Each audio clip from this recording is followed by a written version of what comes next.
Bienvenidos a El Mataburro Podcast.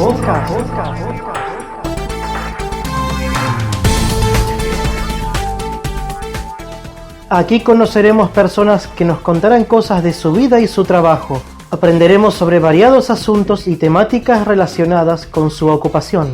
Sabremos sobre sus logros y sueños. Acompáñenos. Demos comienzo al episodio de hoy.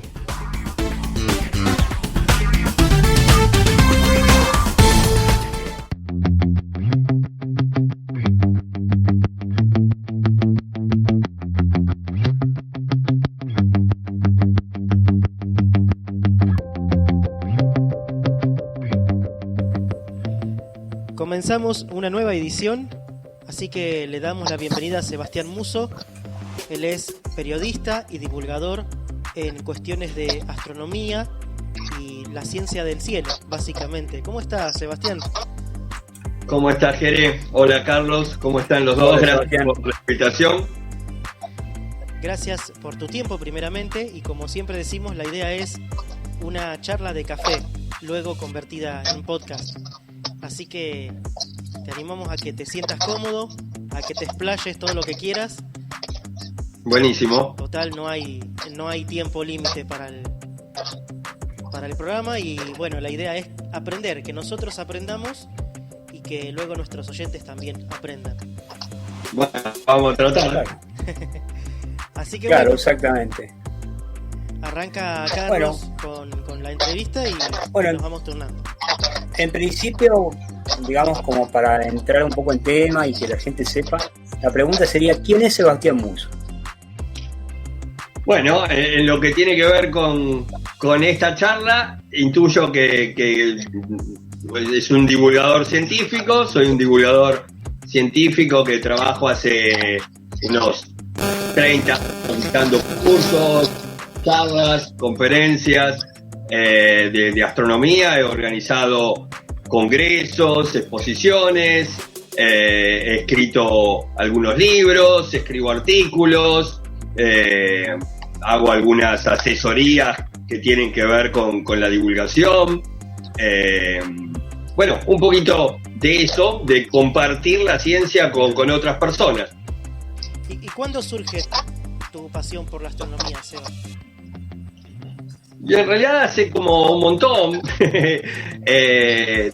Arranca como muy pronto. A mí me gustó siempre leer mucho, y cuando era chico empecé a revisar las enciclopedias y los libros que había por casa, y me llamaron mucho la atención en las enciclopedias todos los artículos que tenían que ver con la astronomía.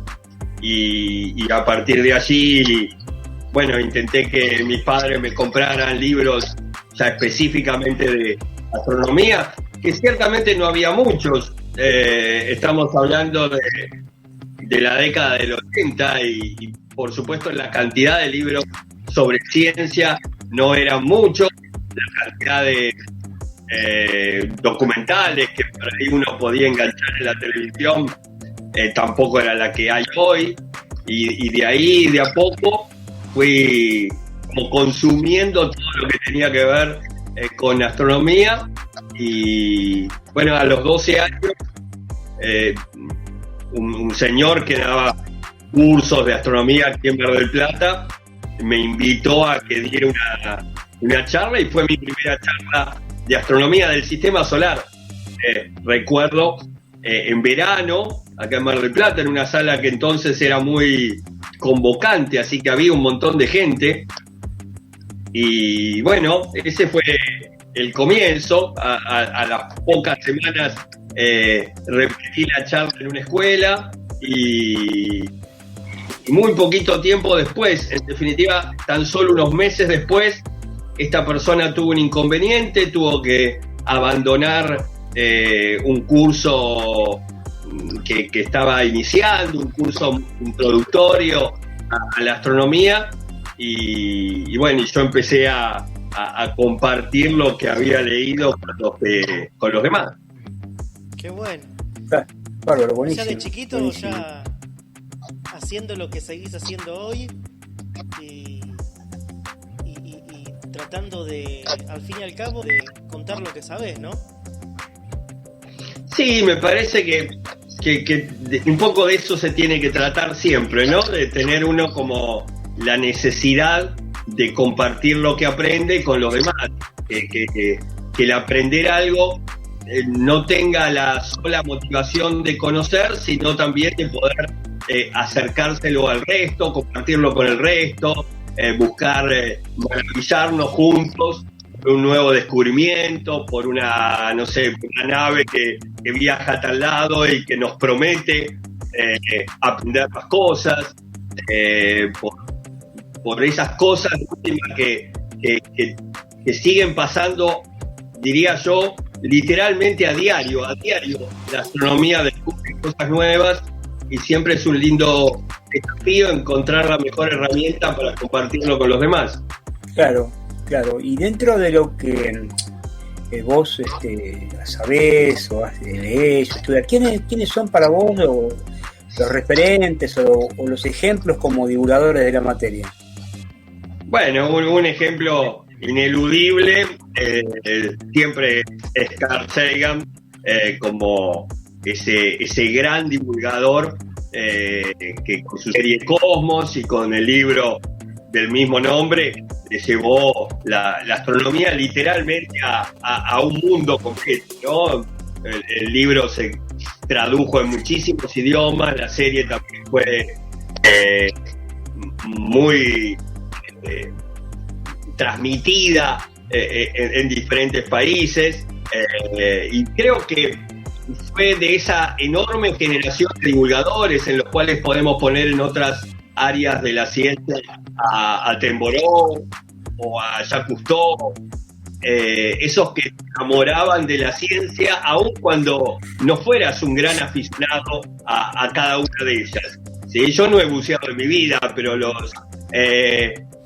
iba al videoclub a alquilarme los documentales de Jacques Cousteau. Claro, sí. Exacto.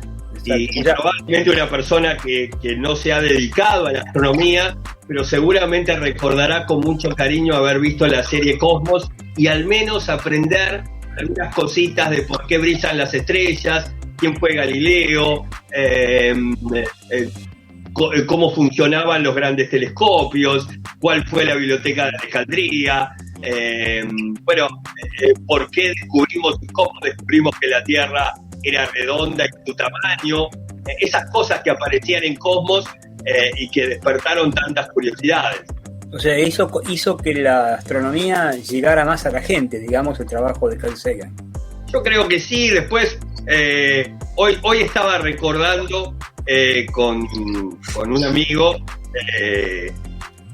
también me hacía una, en otro contexto, pero me hacía una pregunta parecida a la de ustedes, y yo respondía también por Julieta Fierro, ¿no? Una enorme astrónoma y mejor divulgadora todavía de la Universidad de México, una persona que sigue hoy haciendo divulgación de muy buena calidad, que fue uno de mis referentes también al comienzo, y hace unos meses me di el gusto de escribir 3 artículos con ella, que era como un sueño, porque para mí Julieta es como justamente como una Sagan, pero mexicana, mujer y latinoamericana. Ese postre que te da la vida, ¿no? Después de uno lograr lo que te gusta, y lo demás viene como premio, ¿no? Yo creo que sí. Bueno, hoy el enorme premio de última que uno tiene es ese, ¿no? El poder trabajar de lo que a uno le gusta, el poder hacer lo que te gusta. Yo hago siempre como un juego de palabras, y es el hacer y ser lo mismo, ¿no? Yo de alguna manera soy astronomía porque entiendo que es lo que mejor me define, y además hago astronomía para vivir, divulgación de la astronomía en este caso para vivir, y eso es un privilegio que no todos tienen. Entonces realmente es una gran suerte, la gran suerte de poder conocer muchísima gente a través de la astronomía, hacer amigos a través de la astronomía, aprender de enormes investigadores que hoy son amigos y que uno los tiene a un correo electrónico, a un llamado telefónico, a un mensajito de WhatsApp para que te cuenten lo que están haciendo. La verdad es fantástico. Genial. Tanta pasión por la astronomía, y además de la astronomía, que es lo que nos convoca y aquello por lo cual todo el mundo te conoce, ¿tenés alguna otra pasión, otra cosa que te guste o que te hubiese gustado hacer, además de divulgar astronomía? No me imagino haciendo otra cosa, porque de última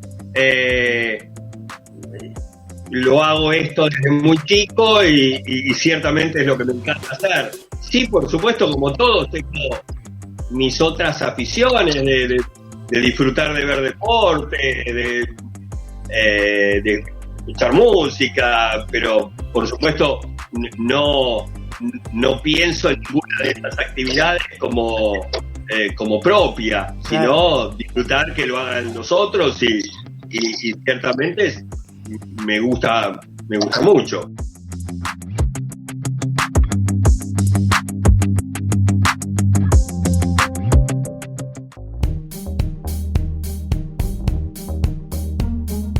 Si querés anunciar con nosotros, comunícate.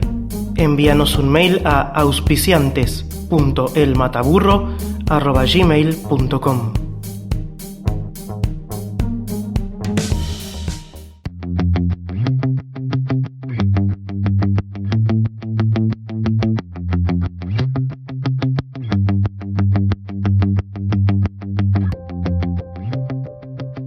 ¿Cómo viviste o qué recuerdo tenés de lo que fue el cometa Halley y lo que pasó con el Columbia y el Challenger? Bueno, a ver, el cometa Halley no lo viví con tanta... tenía 10 años y la verdad no lo viví con tanta locura, ¿sí? Leía las cosas que aparecían del cometa Halley, no lo llegué a ver. Creo que no, digamos, hice una observación y estaba como lo suficientemente entusiasmado para haber adivinado un puntito donde tenía que estar, pero realmente no sé si lo vimos. Y por ahí, algunos años después, el Hyakutake fue un cometa que lo seguí bastante, que hice varias observaciones, que organicé salidas con grupos para mirarlo. En definitiva, del Halley diría que hay cometas que lo seguí bastante más que a ese gran cometa histórico que es el Halley. Después, sobre las dos catástrofes, desgraciadamente, que ustedes nombraron, del Challenger en 1986 y Columbia, un poco lo mismo, ¿no? Por una cuestión de edad, el problema del Challenger me ocupó tiempo de divulgación bastantes años después, no en el momento. Sí, en el Columbia yo ya estaba como columnista de un programa de radio aquí en Mar del Plata, en el U9, y de hecho el Columbia reingresa a la atmósfera y en ese reingreso perdemos la vida de los astronautas en un sábado por la mañana, y yo estaba en el programa, así que me tocó muy de primera mano descargar los cables de la agencia de noticias y ir comentando minuto a minuto lo que se iba sabiendo sobre eso, con lo cual lo viví muchísimo más de cerca, lo del 2003 de Columbia que lo del 86 con el transbordador Challenger. Bueno, y esta es la otra parte de la pregunta. Bueno, el tema de las sondas, ¿no? La sonda, la Cassini. Bueno, Cassini, por ejemplo. Claro, la Cassini, sí, exactamente. Cassini ha sido, sin dudas, la última gran nave espacial hacia un planeta. del rango de lo que en su momento fueron las Pioneer o Voyager. La Cassini estuvo muchísimos años dando vueltas alrededor de Saturno y su sistema de lunas y de anillos, con un lander que descendió en la densa atmósfera de la luna más grande del sistema de Saturno, que es Titán. Descubrió muchísimas cosas, entre ellas termina confirmando la existencia de un océano de agua líquida en el interior de Encelado, caracterizando el agua que hay en ese interior por un análisis espectroscópico, es decir, analizar los componentes químicos de unos penachos como de geysers que salían y que salen de esa luna. Termina descubriendo que se trataba de agua salada, lo cual nos hace soñar al futuro con otra misión que vaya a realmente ver qué hay abajo en ese océano subterráneo. Cassini fue realmente una misión magnífica que termina hace 3 años, el 15 de septiembre de hace 3 años, en su gran final, es decir, termina estrellándose contra la atmósfera de Saturno para no contaminar ese entorno, para que en el futuro no hubiera riesgo de que caiga o en Encelado o en Titán, que son quizás los lugares que todavía seguimos soñando que puedan tener vida microbiana, aunque más no sea. Claro. Y en definitiva, ahí se culmina una gran etapa de la exploración espacial del sistema solar no tripulada. ¿Sí? Yo creo que y la sonda Juno, por ejemplo, tenemos una enorme misión alrededor de Júpiter como es Juno, tenemos misiones bárbaras en superficie de Marte como la Perseverance, que está viajando hacia ahí, pero bueno, la Cassini quedará como, quizás por mucho tiempo, como la última gran nave. Claro. La más importante, digamos. Claro. Como una de las más importantes, sí. Curioso, una de las más importantes. Curioso claro, que correcto. Hoy cuando vos querías ver astronomía en tu época de escuela eran revistas o libros aislados, y hoy tenés, muy poquito después, ya tenés las fotos disponibles que toman estas ondas, ¿no? Juno, Cassini o los rovers de Marte. Sí, yo siempre comento eso con un ejemplo que a mí realmente me impactó mucho. Yo cuando era chico, como tantos, escribí una carta a la NASA, al JPL, al Centro de Propulsión a Chorro de Pasadena, California, y entonces lo que hacía ese centro de investigación era enviar, no sé cuántas cientos de cartas enviaría por mes, ¿no? A todo el mundo. La cosa es que a mí me llega un sobre después de 2 meses con unas 15 fotografías impresas, desde luego, y entre ellas una foto tomada en la superficie de Marte por la nave Viking el 9 de septiembre de 1976, es decir, 6 días antes que yo naciera. ¡Qué bárbaro! 7 años y me parecía magnífico. Hoy, apenas 1 hora después que una nave en Marte saca una imagen, vos la podés descargar de la página de internet de esa misión. Qué fantástico. Y eso ocurrió tan solo en 2-3 décadas. Sí. Claro. A mí me resulta fascinante. Sí. Y bueno, contanos sobre tu canal de YouTube.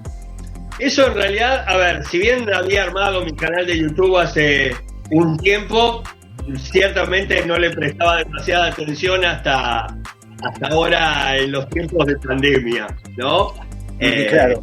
El día que Argentina decreta la cuarentena, estaba conversando con mi señora y me dice: tenés que hacer algo para acompañar a la gente en ese encierro, nos va a ser difíciles a todos. y ahí directamente me comprometí a armar un video por día sobre astronomía, cosa que mantuve durante 67 días seguidos, incluso haciendo un poco de trampa, porque había días que enviaba más de uno, por redes sociales, por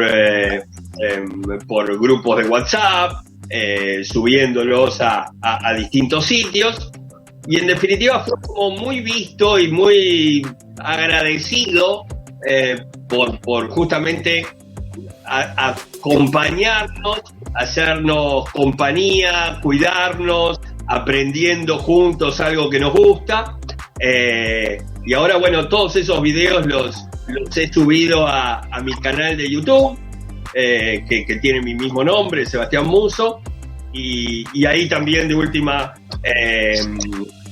sigo produciendo material y sigo subiendo videos, ya no uno por día, pero sí 6 o 7 al mes, ¿no? Digamos, una excusa como para hacer divulgación de otro lado. En definitiva, uno tiene que ir aprendiendo también esos cambios, cómo nos modifican nuestro trabajo, y hoy, bueno, lo que durante 25 años fue un curso presencial de astronomía anual en Mar del Plata, este año se convirtió en un curso virtual, donde uno perdió lo presencial, pero ganamos en cuanto a conocer amigos de distintas ciudades del país, del exterior, que están haciendo este curso, que de otra manera no lo podrían haber hecho.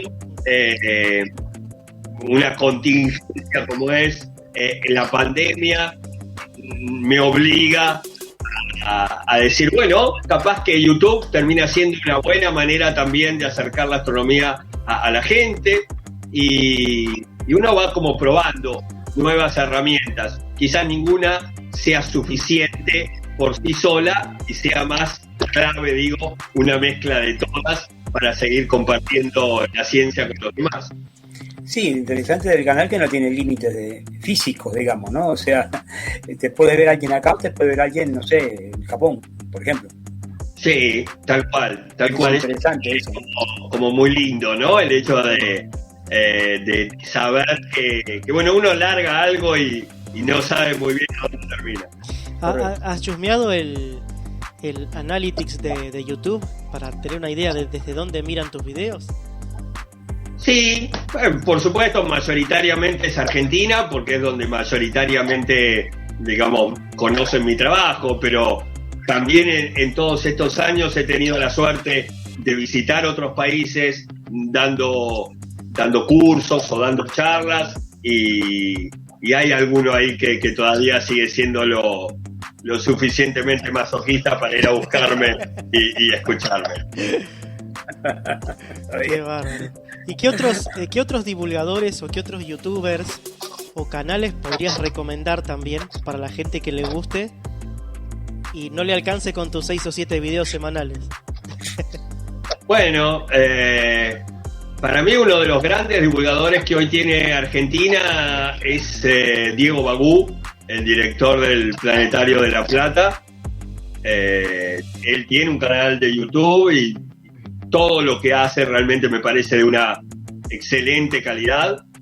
En el exterior, probablemente Santa Olalla es un referente en cuanto a videos de astronomía y física muy conocido. Hay muchos, ¿no? De hecho, me parece que es como la parte buena, ¿no? De que uno puede... antes teníamos poquitos para enamorarnos, ¿sí? De Sagan, de Attenborough, de Jacques Cousteau. Hoy cada uno en nuestros países tenemos muchos divulgadores de distintas ramas de la ciencia. Podemos seguir a, no sé, Alberto Rojo con videos sobre física magníficos, de ese salteño doctor en física de Princeton y cantante. Y podemos escuchar a Diego Golombek hablar de biología podemos escuchar a Diego Bagú hablar de astronomía, podemos escuchar a tantísimos otros que nos hacen apasionar por distintas ramas del conocimiento.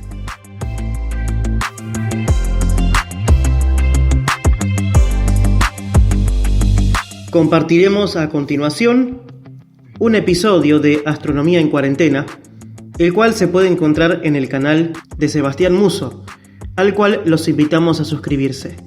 Para ello, busquen en YouTube Sebastián Musso con doble S y disfruten de muchos episodios de Astronomía en Cuarentena, así como también de entrevistas y otros datos interesantes sobre la astronomía.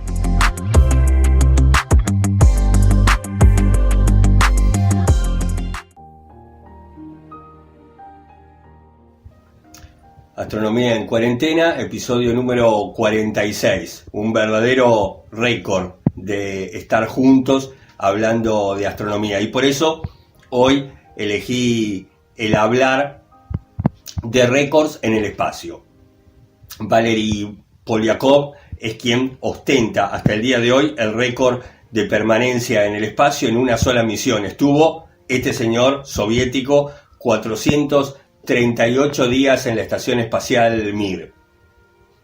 Tuvimos mucha suerte que Polyakov en realidad fuera un médico astronauta, así que él estuvo haciendo muchísimos estudios sobre su propio cuerpo y cómo éste se iba modificando en esa larguísima estadía girando alrededor de la Tierra, y eso aportó muchísimo a la medicina espacial. Quienes les tocó ser astronautas o cosmonautas o taikonautas después de Polyakov vieron una calidad de vida muy diferente en el espacio. Polyakov fue el hombre que más tiempo estuvo en el espacio. El que menos tiempo estuvo fue un norteamericano, Alan Shepard, estuvo nada más que 15 minutos. Y deberíamos decir que eso de estar en el espacio habría que tomarlo con pinzas, porque no hizo un vuelo orbital, hizo un vuelo suborbital. Esto es, subir lo suficientemente alto como para que la Tierra rote abajo y caer en lo que conocemos como un salto de pulga. ¿Por qué se hizo este vuelo? Porque Estados Unidos estaba muy apurado con responder al viaje de Yuri Gagarin. Yuri Gagarin se había convertido en el primer ser humano en el espacio, un 12 de abril de 1961. Eso ya fue un tema del cual charlamos. Así que Estados Unidos dijo el 5 de mayo de 1961, unos días después, nosotros también tenemos una persona en el espacio. Pero en realidad sería John Glenn quien en el año siguiente, en 1962, haría un vuelo orbital y entonces emparejaría las cosas con lo hecho por Yuri Gagarin antes. John Glenn tiene otro récord. No solo fue el primer norteamericano en orbitar la Tierra, también fue la persona más grande en ir al espacio. Había ido en 1962 y en 1998 se subió a un transbordador espacial para, luego de haber sido senador y con 77 años, convertirse en el hombre más grande de edad en ir al espacio. Otros récords, bueno, Harrison Smith en la Apolo 17 estarían, Harrison Smith y Eugene Cernan, ¿no? Estarían en la Apolo 17 75 horas en la Luna, un tiempo que ningún otro había estado, y además estuvieron 22 horas fuera del módulo lunar, haciendo actividades fuera de esa nave. Así que también es otro récord. Estar fuera de la nave, sí, vamos otra vez para el lado de los rusos. Anatoly Soloyev es el astronauta que más tiempo estuvo en el espacio fuera de una nave. Hizo 16 actividades extravehiculares y estuvo 82 horas él solito alrededor, solamente el espacio y la nave al costado. Es un gran récord que tiene Rusia ahora y entonces la Unión Soviética. El último récord viene del lado de un personaje que también hemos nombrado en alguna oportunidad. Yo les conté que Sherman Titov era el cosmonauta soviético que se subió con Yuri Gagarin al micro, que llegó al cohete junto con él y que estaba como reemplazo para convertirse, si a Yuri Gagarin le pasaba algo, en el primer ser humano en el espacio. Le tocó viajar después, fue el segundo hombre en el espacio a bordo de una nave Vostok, la Vostok 2 entonces, y se convirtió en el hombre más joven que haya estado alguna vez en el espacio con 26 años. Incluso parece que la forma de ser de Titov iba a prueba de nervios porque fue el primer ser humano en poderse dormir girando alrededor de la Tierra. Un montón de gente, un montón de récords, casi como los que estamos haciendo nosotros en 46 días de Argentina en cuarentena y hablando de récords en el espacio. Bueno, mañana hablaremos de algún otro tema y nos seguiremos haciendo compañía. Chao, hasta mañana.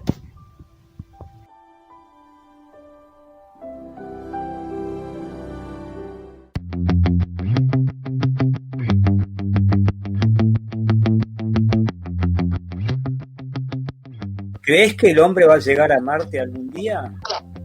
Sí, claro. Sí. De hecho, lo vamos a ver nosotros. El otro día estaban haciendo ahí una especie de encuesta por redes sociales y yo me jugué al 2029 para la ida a Marte con una misión tripulada, ¿sí?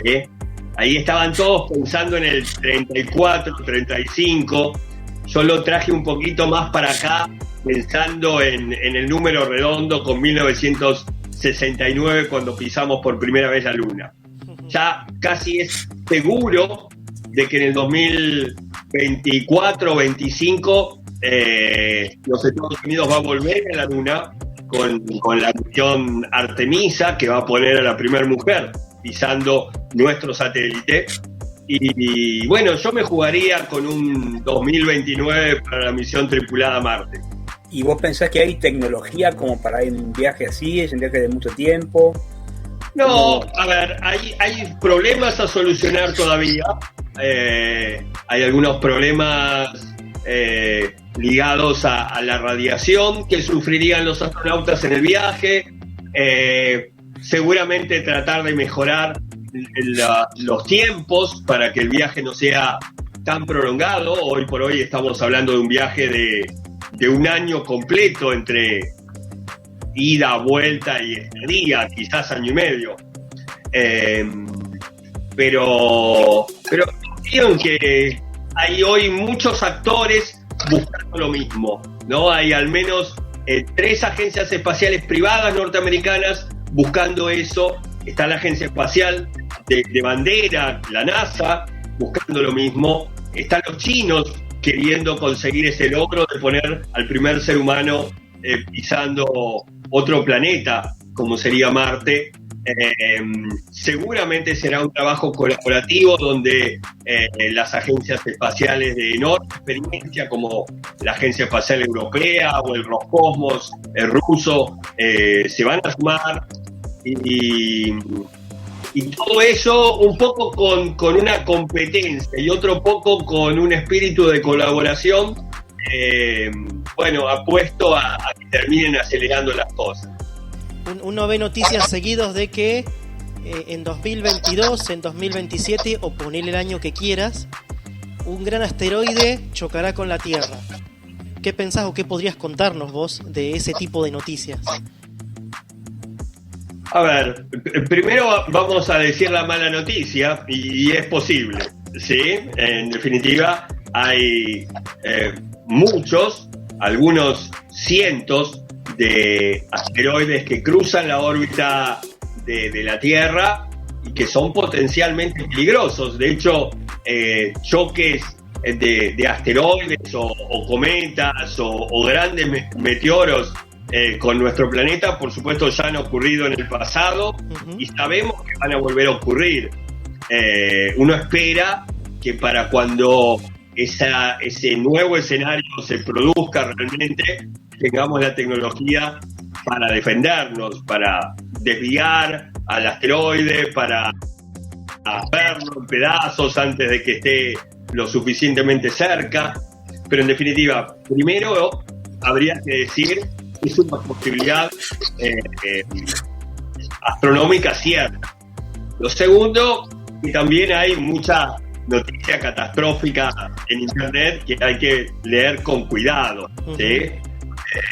Todo el tiempo están apareciendo fines del mundo de algún modo, ¿no? Con un meteorito que nos golpea, con una invasión de no sé quién, con gases tóxicos de no sé qué origen, con soles que se oscurecen, con todas cosas que algunas son imposibles de que ocurran, y otras, como esta, que sí es posible, realmente no tiene una fecha cierta donde sepamos que un objeto va a estar en un rango de colisión con la Tierra. Hay un montón de objetos peligrosos que sus órbitas se acercan y que están calculadas, que tendrán su acercamiento a la Tierra.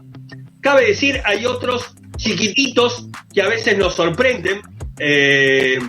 Hace una semana y media pasó uno a 3.000 kilómetros de la superficie, que es absolutamente nada, ¿sí? Es 10 veces más cerca de lo que están girando alrededor de la Tierra los ARSAT. Claro. Pero bueno, también era un asteroide muy chiquitito que si hubiera caído seguramente hubiera generado un buen cráter de impacto, hubiera generado, por supuesto, muchos inconvenientes en una ciudad si hubiéramos tenido esa mala suerte, pero no era de los grandes, ¿sí? Hay que poner todo como en dimensión. Claro. ¿Puede golpear un asteroide la Tierra? Sí. ¿Lo va a hacer en algún momento? Seguro. Bueno, esperemos aprender lo suficiente para predecir uno de esos objetos grandes, calcularle bien la órbita, los que andan dando vueltas alrededor, y el día que ocurra o que esté próximo a ocurrir, estar lo mejor preparados para eso. Claro. ¿Qué pensás de la astrología que, al igual que la astronomía, afirma estudiar las estrellas? Bueno, ambas nacieron juntas, ¿sí? Hace unos 6.000 años, un poquito más también. Ambas disciplinas nacieron juntas, nacieron de la presunción de que los planetas eran dioses, de que esas figuras en el cielo, que hoy conocemos como constelaciones, en definitiva nos delimitan determinadas áreas en el cielo, tenían una entidad real, y en un contexto histórico donde el verdadero movimiento de los objetos celestes no lo conocíamos como lo conocemos hoy, pues ahí era lógico pensar que Marte, como el dios de la guerra, nos podía ser agresivos a nosotros si pasaba por un espacio particular del cielo en el momento de nuestro nacimiento o en el momento en que estábamos haciendo esa predicción. Hoy sabemos que Marte, es verdad, es rojo, pero no tiene mucho que ver con la sangre, sino con ser un planeta oxidado, que está terriblemente lejos de nosotros, está en el mejor de los casos a unos 250 millones de kilómetros de la Tierra, y que el cielo de hecho ni siquiera es el de hace 6.000 años, por un montón de movimientos particulares de la Tierra, que no son el de rotación y el de traslación, sino muchos otros más que nuestro planeta tiene, hoy estamos como apuntando a un lugar distinto del cielo. El cielo no se nos muestra del mismo modo que la astrología hoy propone, y hoy quedó como, a mi juicio, como un jueguito simpático que nos hace divertir, que de última nos podemos poner a jugar un tiempo leyéndolo y charlando entre amigos, pero que ciertamente no tiene ningún fundamento científico. Claro. Y para que Lelutier se divierta armando un sketch sobre eso, ¿no? Esa va a ser para mí la mejor parte como fanático de Lelutier. Bueno, que puedan hacer una broma al respecto, como con tantos otros temas. En YouTube, y sobre todo para muchos conspiranoicos, hay canales que tienen muchos seguidores en cuanto a la idea, ¿no?, de que el hombre no llegó a la luna. ¿Y de eso qué nos podés contar? Lo primero que podría decir es que hay 450 kilos de pruebas de que el hombre llegó a la luna. Son la cantidad de piedras que trajeron todas las misiones Apolo, de la 11 a la 17, quitando del medio a Apolo 13, que sabemos por la película de Tom Hanks que no pudo llegar a pisar nuestro satélite. Uh-huh. Pero en definitiva, todas estas piedras que fueron analizadas por científicos de todo el mundo, incluyendo a la Unión Soviética, que confirmaron que se trataba de piedras lunares porque coincidía la composición química con algunos gramos de tierra lunar que ellos tenían por una sonda no tripulada que había llegado a nuestro satélite por parte de la Unión Soviética, que había traído una muestra. Instrumentos que se dejaron en la luna y que pudieron ayudar a medir con exactitud la distancia, a medir movimientos sísmicos, a hacer diferentes estudios sobre superficie, que en ese entonces nos resultaba imposible hacerlo desde tierra. Uh-huh. Y olvidemos todo eso. Hoy los grandes telescopios ya tienen la capacidad de resolución para mostrarnos los sitios de alunizaje de las misiones Apolo y mostrarnos la navecita en la superficie de la Luna. Y además todos los argumentos conspiranoicos de que no llegamos a la Luna a finales de la década del 60 y principios de los 70 son muy fáciles de derrumbar con conocimiento científico. Claro. Sombras parecen contradictorias y no lo son, fotos donde no aparecen las estrellas y en una foto que no es de larga exposición no deberían aparecer. Uh-huh. Bueno, es más fácil explicar todo el por qué fue el hombre a la luna y por qué la humanidad fue capaz de generar, de lograr semejante hazaña, que inventar historias, por supuesto, muy consumibles por un grupo de personas, claro. Pero que no son ciertas. No, digo, este es como el movimiento de los terraplanistas, por ejemplo, que plantean que la Tierra es plana, por ejemplo. A mucha gente, por alguna razón, le resulta atractiva la idea de que nos engañan y que hay una enorme conspiración alrededor de nosotros. Yo la verdad no le encuentro, si la hay, me parece que deberían enfocarla para otro lado y no para engañarnos a todos sobre una forma de nuestro planeta, no otra, ¿no? La verdad, que fuera una esfera o un plato, a fines prácticos sería lo mismo. La mala noticia es que está absolutamente confirmado que es una esfera. Claro. Que lo sabemos hace 2000 años. Claro, que incluso fue deducido antes de ser comprobado. A ver, a esto voy, lo sabemos que es una esfera y sabemos el tamaño de la esfera hace 2000 años, con lo cual ni siquiera es una mentira de la NASA. En tal caso, el que nos mintió fue un griego llamado Eratóstenes hace muchísimo tiempo. Sí. Claro. Capaz que ni siquiera existió y nos engañaron también, Seba. También, debe haber sido un australiano Sí. que no existe para el terraplanista. John Smith.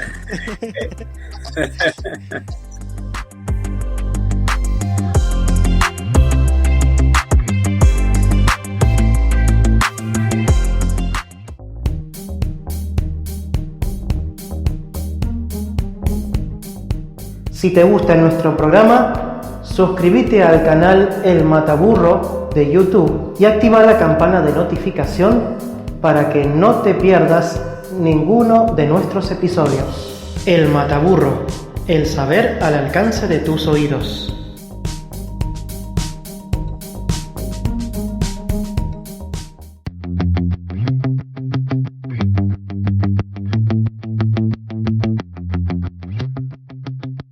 No, se comenta que, por ejemplo, el viento solar puede provocar dificultades como afectar a la tecnología, los satélites, las comunicaciones y hasta la electricidad en las ciudades. Entonces, ese tipo de cosas, fenómenos solares, pueden afectar a la vida cotidiana de la gente. Sí, a ver, de hecho, las tormentas solares, que son momentos donde el sol se pone como más activo, y entonces emite mucha más energía que de costumbre y expulsa material de su superficie gaseosa que llega a la Tierra, y partículas cargadas eléctricamente que interactúan con las de nuestra atmósfera y por supuesto con el campo magnético. Todo eso ocurre periódicamente y en fenómenos muy excepcionales de mucha energía también ya ocurrieron. En 1854 hubo una gran tormenta que produjo la observación de auroras polares desde Cuba, ¿no? Es decir, realmente una proliferación de esa electricidad de origen solar en nuestra atmósfera que casi cubrió todo el planeta, cuando normalmente esos fenómenos ópticos se encuentran circunscritos a las zonas polares. Uh-huh. Bueno, si eso hubiera ocurrido ahora y no en 1850, si ocurriera con los satélites actuales, con todo lo que dependemos de la tecnología, seguramente nos dejaría en knockout por un buen tiempo hasta que nos recuperáramos. Por eso las agencias espaciales han enviado, y hay en la actualidad en funcionamiento, varias naves espaciales para tratar de entender al Sol mucho mejor de lo que lo entendemos en la actualidad y tratar de predecir estos acontecimientos. Hace algunos años algunas ciudades se quedaron sin luz por una tormenta solar fuerte. Hoy podría complicarnos en nuestra telefonía, en nuestra televisión satelital, en los radares, bueno, en las cosas que tienen que ver con los instrumentos que tenemos girando alrededor de la Tierra, y eso ciertamente es factible. Una tormenta solar no nos generaría inconvenientes en nuestra vida biológica, en nuestra cotidianidad en la superficie de la Tierra. Seguramente nos afectaría en una enorme dependencia que tenemos de la tecnología, ¿sí? Pero no nos va a matar. Y entonces eso también está bueno, conocer el límite. No nos dejaría tener esta conversación por teléfono, ¿no? Claro, Pero bueno, por ejemplo. Que no ocurra ahora porque no terminamos la entrevista, por ejemplo. Claro. Estos días hubo una tormenta solar, pero fue bastante leve y no generó inconvenientes. Si hablamos de monstruos del pasado, ¿no? Científicos brillantes que dejaron su huella en la humanidad, tipo Copérnico, Kepler, Galileo. Más acá uno puede mencionar a Newton, a Herschel. Viniendo más acá, uno puede hablar de Einstein, de Stephen Hawking. ¿Quiénes son grandes científicos de la actualidad, grandes mentes, o si la complejidad de los conocimientos actuales hacen que valga más el colectivo que la individualidad. Ahí habría que hacer una salvedad. Hoy justamente, como vos decís, la complejidad de la ciencia y el volumen del conocimiento científico hace que todos los científicos estén súper especializados, ¿sí? Que no solo dominen una ciencia, sino que dominen un pedacito de esa ciencia. Ajá. Hoy un Galileo, que era pintor, músico, y lo que hoy sería ingeniero, físico, astrónomo, matemático, ciertamente no existe, no puede existir, ¿sí? Porque cuando hablamos de la época de Galileo, estamos hablando de que todo el conocimiento sumado de la humanidad en ese entonces equivalía a lo que hoy sabe un chico de 5º grado de la primaria.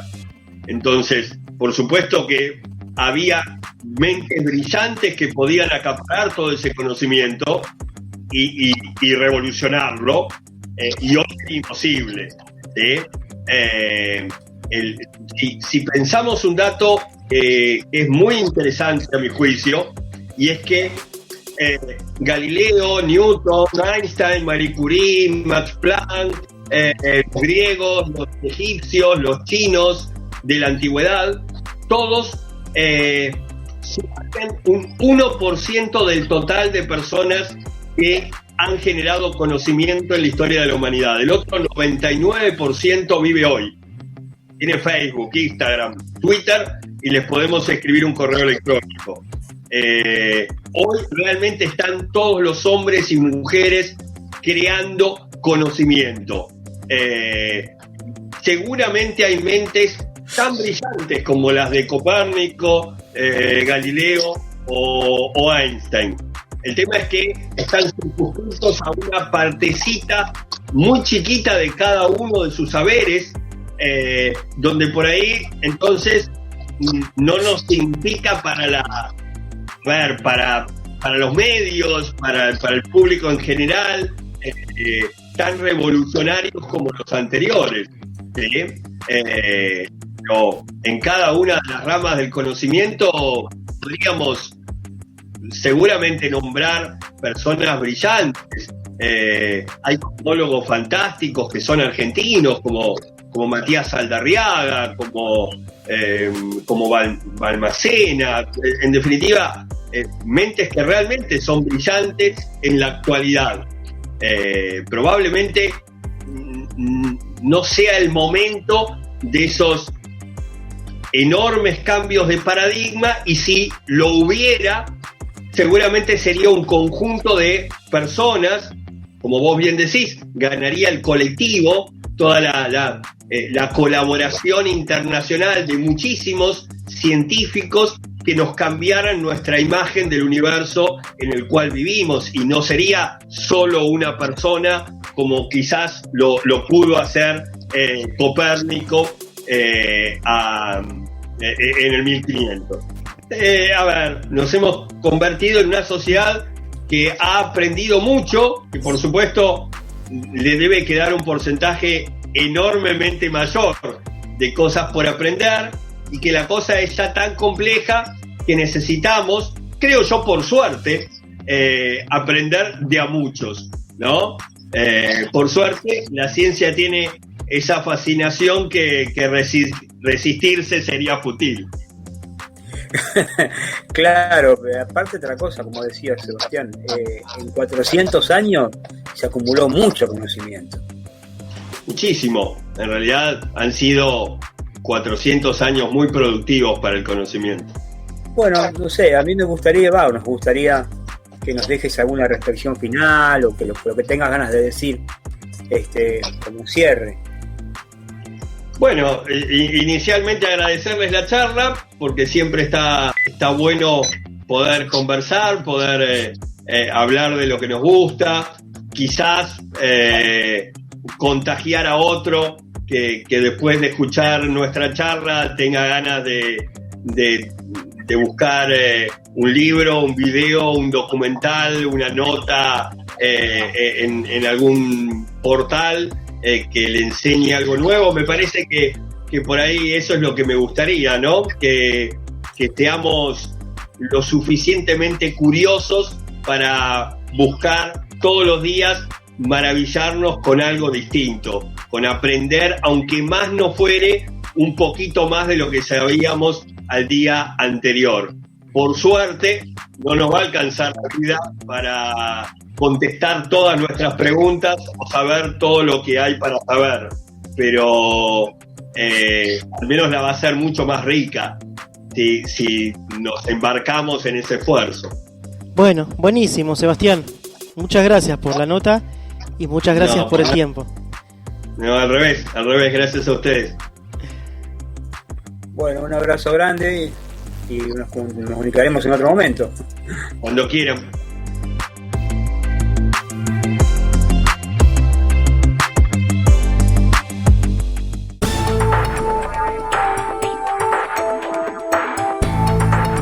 Esto fue todo por hoy, queridos amigos. Esperamos que les haya gustado este programa.